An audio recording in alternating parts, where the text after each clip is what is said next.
de temperatura, que viene a ser el DTL. Área es el área de transferencia de calor y U es el coeficiente total de la transferencia de calor. Entonces, para un fluido que está en paralelo, analizando en un tubo de tubos concéntricos, vamos a tener que el DTLM, esto es DTLM en paralelo, ¿qué va a ser? Este delta T1, ¿qué va a ser, jóvenes, nuestro delta T1? Si nosotros analizamos, nuestro delta T1 va a ser, si hacemos un grafiquito, a ver, hagamos un... Entrada y salida sería ahí que si fuera contracorriente. No, en paralelo, estamos aquí, en paralelo. Después vamos a ver en contracorriente. ¿Qué es lo que vamos a tener? Pongamos en con nuestras incógnitas. Acá, si a este decimos que es nuestro fluido caliente, que está por el lado tubo, a este le llamaremos temperatura 1, aquí temperatura 2, aquí pongamos, si esto está yendo en paralelo, vamos a tener que esto es temperatura 1 y esto es temperatura 2. ¿Qué? A ver, díctenme el DTLM en función del gráfico que acabamos de hacer. A ver, ¿cuál va a ser el delta T1? Temperatura 1 del fluido del tubo sería ahí primero, ¿no? Ya. Bien. Después, menos la temperatura del otro flujo ahí. ¿Cuál? Pero 1 o 2. Temperatura 1 igual ahí. Ahí está. Excelente. Menos las otras salidas de los dos flujos, sí. del otro, que va a ser la temperatura 2 La temperatura 2. menos la temperatura 2. Ah, pero esto es con mayúscula. Eso no tienen que confundir. Yo prefiero que ustedes hagan de esta forma para evitar confusiones, porque si mantienen la variable, no ponen la variable, no las diferencian, ahí es donde a veces les llegan las confusiones. Entonces acá vamos a tener la temperatura de eso. ¿Sobre qué? Logaritmo natural de esto, ¿no? T1 menos T1 T2 menos T2. ¿Está claro, jóvenes? ¿Y esto es en qué? En paralelo. ¿Ya? Entonces, de esa forma es como nosotros hacemos, sacamos la diferencial de temperatura de logarítmica media, generando nuestro perfil de temperaturas. O una forma también de hacerla rápido, ¿qué es lo que ustedes hacen? Analizan esto, delta T1, y analizan esto, delta T2. Esto, delta, lo vuelvo a decir, vean. Delta T2 y esto es delta T1. ¿Qué tenemos que restar? Temperatura mayor menos temperatura menor, temperatura mayor menos temperatura menor. ¿Está claro, jóvenes? Entonces, ya hacen este gráfico o generan su perfil de temperaturas. De cualquier manera, tienen que llegar a lo mismo. No se aprendan de memoria esto, ¿no? Porque nosotros podemos analizar desde otro punto de vista ya cuando hablamos de un intercambiador de flujo cruzado, ahí ya varía, ¿no? O se les hace el problema indicándoles que en el mismo punto está saliendo la temperatura o está entrando el tubo del fluido frío por el otro y se les va emborrachando en cuanto a lo que podría ser su diseño, pero si ustedes hacen el diseño bien, simulando su intercambiador o generan de manera correcta su perfil de temperaturas, nosotros vamos a tener de buena manera haber obtenido nuestro DTL. Ahora, de igual forma, esto ya en un intercambiador de tubos concéntricos. Ahí está. Aquí, díctenme el DTLM. Este es uno de tubos concéntricos en contracorriente.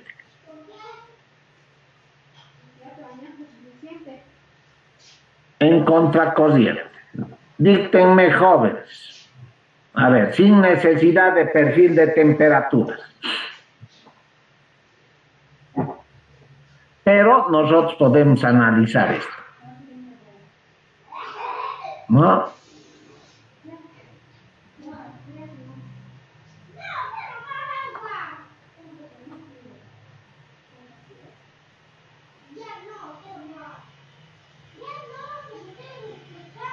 ¿Cómo va a ser, jóvenes?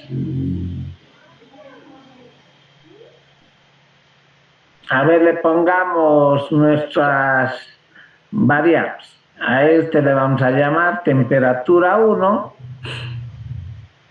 Y aquí le vamos a llamar también esto temperatura 1. Esto temperatura 2. Y esto temperatura 2. Díctenme, jóvenes.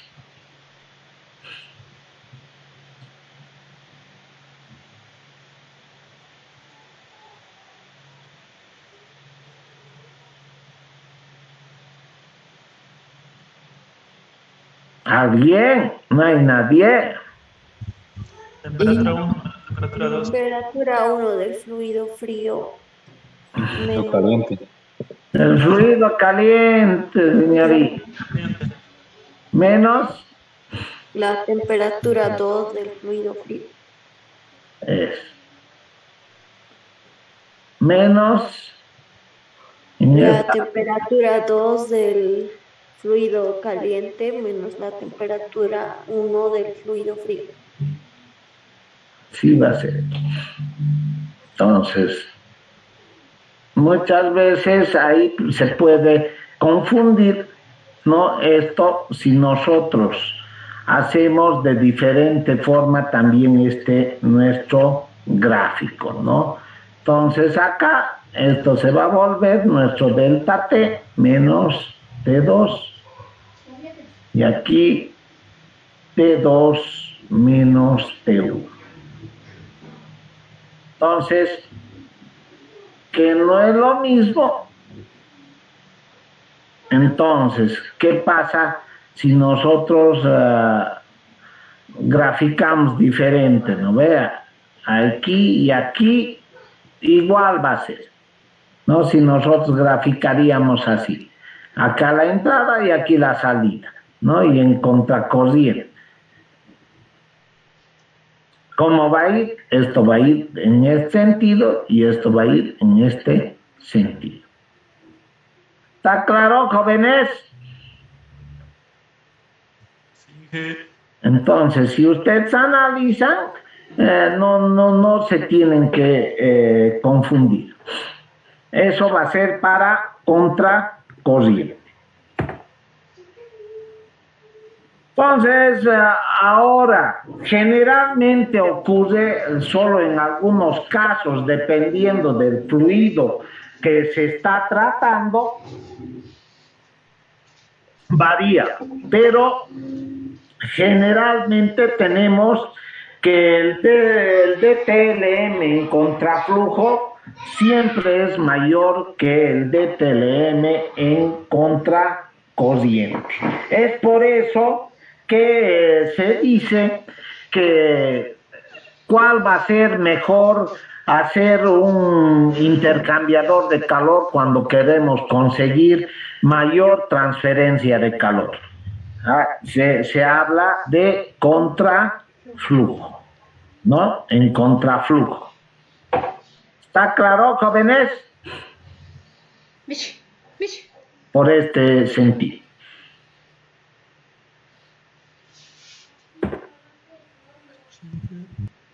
Ya. Ahora, en este caso, cuando nosotros tenemos que las capacidades caloríficas de nuestro fluido caliente y de nuestro fluido frío son lo mismo, ¿qué es lo que va a ocurrir? Va a ocurrir que la diferencia de temperaturas entre los dos fluidos caliente y frío van a permanecer constantes a lo largo del intercambiador. Y si viene a ser que nuestros delta T1 y delta T2 son lo mismo, se llega a una indeterminación, ¿no? Si nosotros hacemos nuestro DTLM. Entonces, por esa situación, nosotros vamos a tomar en cuenta la regla de L'Hospital, que se puede demostrar que el DTLM va a ser igual a delta T1 y delta T2. ¿Esto cuándo se presenta?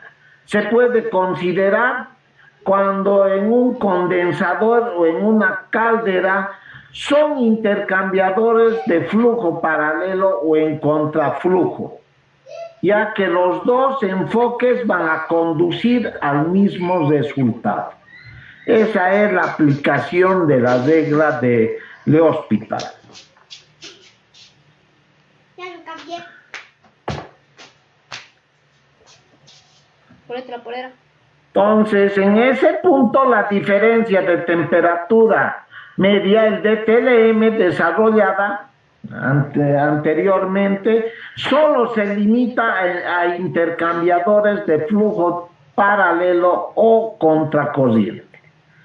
Para intercambiadores, ¿qué quiere decir eso? Que solo para intercambiadores de tubos concéntricos. Porque para intercambiadores de flujo cruzado, eso hemos hablado en la anterior clase, jóvenes, nosotros como decíamos que eran los intercambiadores de flujo cruzado. ¿Dónde está mi dibujito? El intercambiador de tubos concéntricos, que es en paralelo o en contraflujo, vienen más o menos con este diseño, ¿no ve, jóvenes? Si se acuerdan, aquí entrada, salida y demás. Entonces, así. Pero cuando es de flujo cruzado, como es aquí en esta esquinita, algo chiquito se los voy a hacer, viene de esta forma. Aquí viene el tubo y nuestro intercambiador es de flujo cruzado. No hay en contracorriente o en paralelo, es flujo cruzado. Por acá viene nuestro fluido y por aquí viene el otro fluido. ¿Está claro, jóvenes? Y de pasos múltiples, eso ya hemos hablado para los intercambiadores de coraza y tubos, se va a utilizar el factor de corrección. Este factor de corrección nos va a relacionar la diferencia equivalente de la temperatura con la diferencia con el DTL. ¿Ya? Entonces, cuando ya nosotros no hablamos de un intercambiador de tubos concéntricos y hablamos de otro tipo de intercambiadores, en nuestra ecuación general ya tiene que estar considerado nuestro factor de corrección. Entonces, de forma generalizada, ya nuestra ecuación general va a venir definida de esta forma. Es por eso que tal vez en otra bibliografía ustedes encuentren esto. U por A por F, que va a ser el factor de corrección, y el DTL, que a veces no se pone así, sino se lo coloca de la siguiente manera. A ver. ¿Puedo vomitar? No está caliente. Está caliente. Come una vez. Ven, tita, quiero guardar esto. ¡Tan! ¿Cómo puedo Ya. esto? Come, diga. Que viene U por A por DTLM.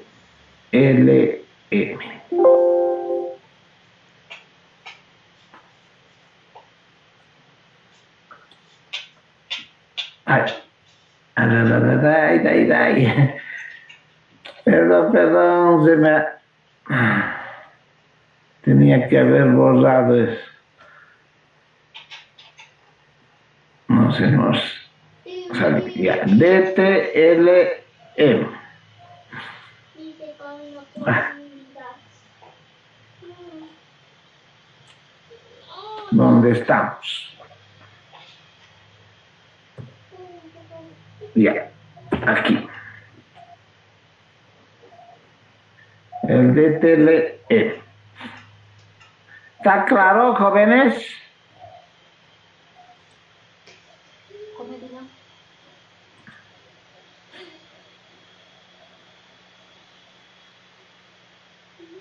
Entonces acá, de forma generalizada, va a estar nuestra expresión.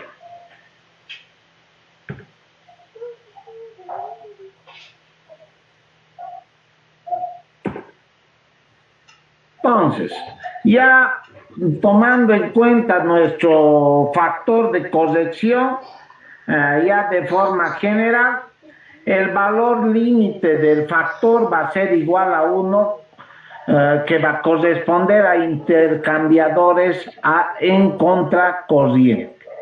Por lo tanto, el factor de corrección F para un intercambiador de calor va a venir a ser una medida de desviación del DTLM, jóvenes.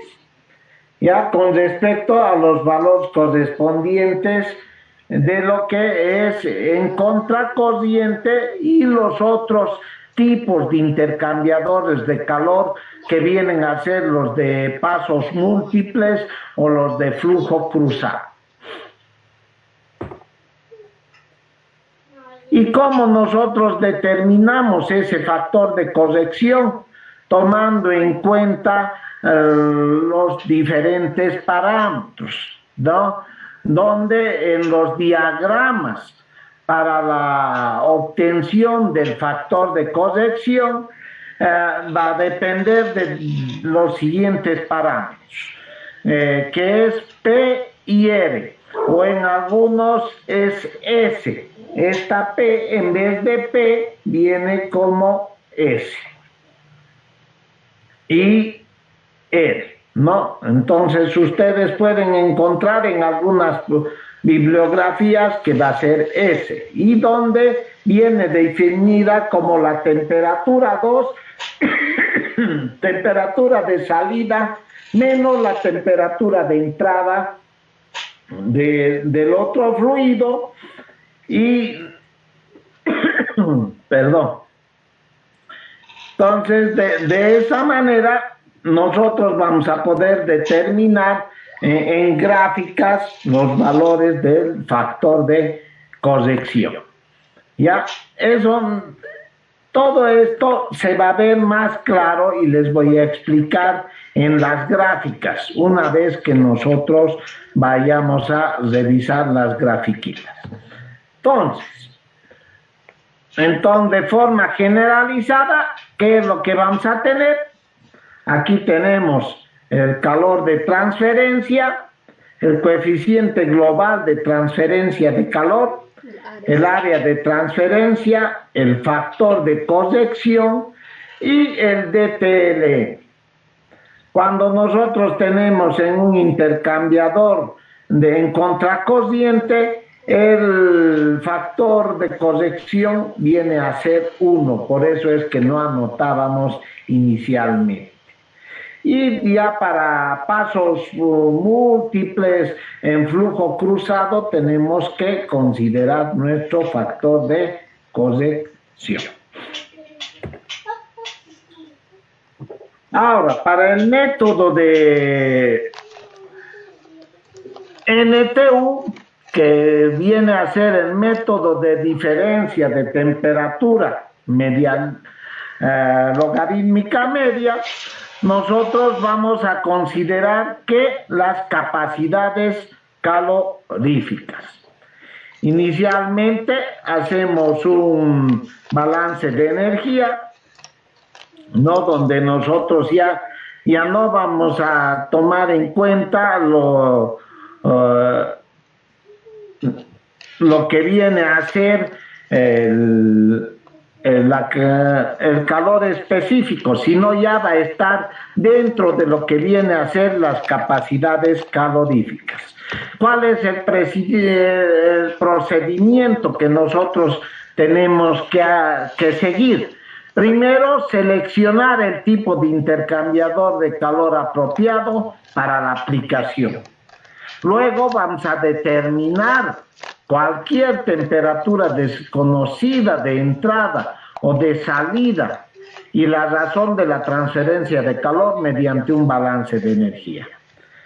Luego vamos a calcular el DTLM y el factor de corrección si es necesario, dependiendo del intercambiador que nosotros estemos manejando. Vamos a seleccionar o calcular el coeficiente global de transferencia de calor U y finalmente vamos a calcular el área de transferencia total de nuestro intercambiador, ¿no? En la segunda clase de problemas que nos vamos a encontrar es que el análisis de los intercambiadores de calor es la determinación de ¿qué? Uno, del calor propiamente dicho, ¿no? Del Q.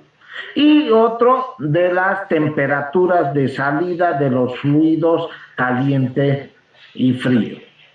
Cuando nosotros no tenemos esos valores, se nos genera un problema grande, ¿no? En este caso, se conoce el área superficial, nosotros vamos a tener el área superficial y ¿qué vamos a ignorar? Las temperaturas de salida. Por lo tanto, la tarea es determinar el rendimiento con respecto a la transferencia de calor del intercambiador que estamos tratando. ¿Y qué es lo que tenemos que hacer? Es determinar si un intercambiador del que se dispone en almacén realizará ese trabajo. Para eso, ¿qué es lo que nosotros vamos a hacer? Vamos a seguir el método de la efectividad NTU. En el método de la efectividad NTU, nosotros tenemos diferentes gráficas ya diseñadas, como también los valores de efectividad, tanto en tablas o con ecuaciones ya generadas para la obtención de su valor. ¿Y cuál es la efectividad? La efectividad es nada más que el calor real sobre el calor máximo posible de la transferencia de calor. ¿Cómo seguimos el método de efectividad NTU? Inicialmente ponemos en función de las capacidades caloríficas. Ustedes ya saben que la capacidad calorífica es el calor específico por el flujo de masa de cada uno de nuestros diferentes fluidos que estamos tratando. Ese calor va a ser el mismo tanto en el fluido caliente como en el fluido frío. Una vez que nosotros determinamos esos valores, ¿qué es lo que nosotros podemos determinar? También podríamos determinar la máxima temperatura, el perfil de temperatura que nosotros vamos a tener en nuestros intercambiadores, que vendría a ser la diferencia entre la temperatura de entrada del fluido caliente menos la temperatura de entrada del fluido frío, que esa es la temperatura máxima. ¿Qué procedimiento? Para el procedimiento por pasos, primero, ¿qué es lo que vamos a hacer? El fluido frío se calienta hasta una temperatura de entrada del caliente. El paso 2, el fluido caliente se va a enfriar hasta la temperatura de entrada del fluido frío. Estas dos condiciones no se van a alcanzar nunca. Eso ya se les habló, ¿no ven? El perfil de temperatura. A menos de que las capacidades caloríficas de los fluidos caliente y frío sean idénticas, ¿no? Entonces, cuando nosotros asumimos ese valor, es que sería cuando ellos, lo óptimo que se podría encontrar. Pero no hay nada óptimo, ¿no? No hay nada que sea exacto de tal manera. Entonces, ¿qué es lo que nosotros siempre nos vamos a encontrar? Que la capacidad calorífica del fluido caliente es siempre diferente a la capacidad calorífica del fluido frío. Eso es lo que nos vamos a encontrar en la realidad, ¿no? Nunca tendría que, no sé, tal vez estar en un laboratorio donde se genere al vacío, tal vez realizar la experimentación para poder conseguir que la capacidad calorífica sea igual a la capacidad calorífica del fluido caliente y del fluido frío. Entonces, siguiendo el método, ¿qué es lo que vamos a hacer? Nosotros vamos a determinar el calor máximo generado en nuestro intercambiador de calor. ¿Y cómo va a venir definido? Es la capacidad calorífica mínima menos el gradiente de temperatura máxima. Ya anteriormente hemos determinado la diferencial de temperatura máxima, ¿no?, por su capacidad calorífica mínima. ¿Y cuál es la capacidad calorífica mínima? Nosotros calculamos las capacidades caloríficas y la que tiene menor valor es a la que nosotros vamos a asumir como capacidad calorífica mínima. Un pequeño ejemplito aquí para que se entienda todo lo que hemos hablado. Tenemos este intercambiador de calor, ¿no? Está en contracorriente En este caso tenemos aceite caliente a 130 grados y nos da su flujo. Y por el otro lado entra agua fría, tenemos igual el flujo del fluido frío y tenemos sus respectivos calores específicos. Entonces no tenemos las temperaturas de salida de nuestro intercambiador. Entonces queremos determinar el calor generado en este intercambiador. ¿Qué hacemos inicialmente? Determinamos las capacidades caloríficas, como ustedes pueden ver.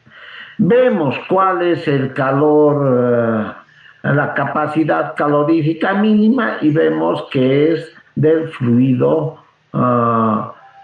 caliente, ¿no? Del fluido caliente. Entonces, esa va a ser nuestra capacidad calorífica mínima, nuestro C mínimo. Luego determinamos, como tenemos las temperaturas de entrada, podemos determinar la diferencial de temperatura máxima, que va a ser a la temperatura del fluido caliente menos la temperatura del fluido frío. Teniendo esto y teniendo el valor mínimo de las capacidades caloríficas, podemos determinar el calor máximo transferido en nuestro intercambiador. ¿Está claro, jóvenes?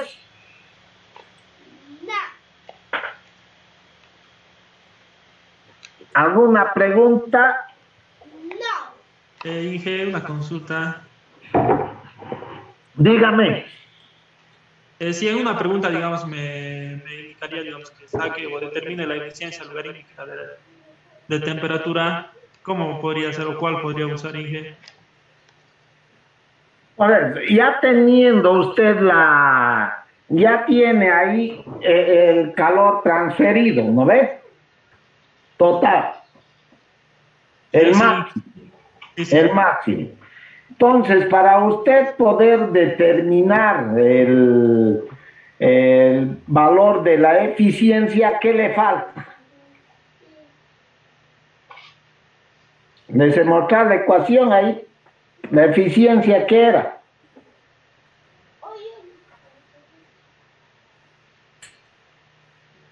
Calor real sobre el calor máximo transferido, ¿no ve? ¿Sí o no? Calor real sobre calor máximo, Inge. Por eso, el calor real sobre el calor máximo transferido. Hasta donde ya hemos hecho, ha obtenido el calor máximo, ¿no ve? Sí, Inge, y eso lo sacamos. El calor real, ¿cómo podemos determinar? Determinando una de las temperaturas de salida, ya usted obtiene el calor real. Ya, listo. Ya teniendo una... No se preocupe, vamos a hacer problemas de esos.